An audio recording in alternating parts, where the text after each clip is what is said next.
នេះយើងដេញមូសបងប្អូននេះប្រេងឆាឯងប្រេងឆាចិត្តអស់ហើយបងប្អូនមានប្រេងឆាយើងឆាចោលឆាសល់យើងសល់ប្រើទៅយើងអត់ប្រើវិញកុំចាក់ចោលទុកប្រើនឹងវិញទៅវាអត់ខាតលុយបើយើងប្រើនៅស្អាតចឹងយើងទៅទិញវាអស់លុយ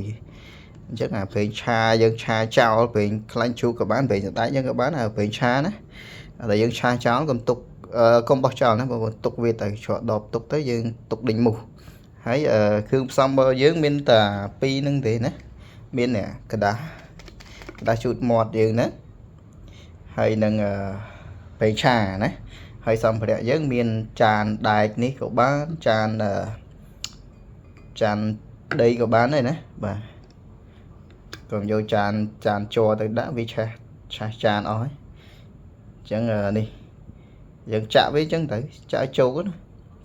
ចាក់ជោគសម្ភារៈយើងមួយទៀតមានតែកេះណាតែមានតែកេះចាក់អញ្ចឹងទៅខ្ញុំអស់ហើយប្រេងឆានេះអូខេចាក់ដូចខ្ញុំចាអស់លេងណាប៉ុណ្ណឹងក៏បានដែរប៉ុណ្ណឹងបានដែរអូខេហើយយើងដុតវាណាដាច់កេះយើងដុតវាទៅឆេះចោលទៅមូសវានៅចិត្តហ្នឹងទាំងមូសទាំងរុយវារត់ទេណាហើយនឹងសត្វផ្សេងទៀតដូចជាអាសត្វអីបងប្អូនវានេះណា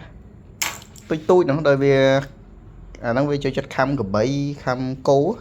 អាហ្នឹងក៏វារត់ដែរនិយាយរួមអាសត្វល្អិតដែលវារំខានយើងវានឹងរត់ហើយបាទអញ្ចឹងគឺយើងទៅមានប្រេងឆាប្រេងសណ្តែកក៏បានខ្លាញ់ជ្រូកក៏បានដែលយើងទិញថ្មីក៏បានដែលយើងឈប់ប្រើណាសល់ពេលយើងឆាសល់ពេលយើងចៀនណាសល់ពេលយើងចៀនយកប្រើអាហ្នឹងក៏បានដែរហើយនឹងกระดาษណាกระดาษជូតមាត់ហើយយើងលាយវាអញ្ចឹងទៅយកតែកេះដុតវាណាហើយយើងដាក់ចោលទៅអញ្ចឹងមកបរិវេណរង្វង់ហ្នឹងគឺវានេះហើយវារត់ទាំងរុយទាំងមូសហើយនឹងសត្វល្អិតផ្សេងទៀតដែលវារំខានវាខំយើងណាបាទអូខេអរគុណច្រើន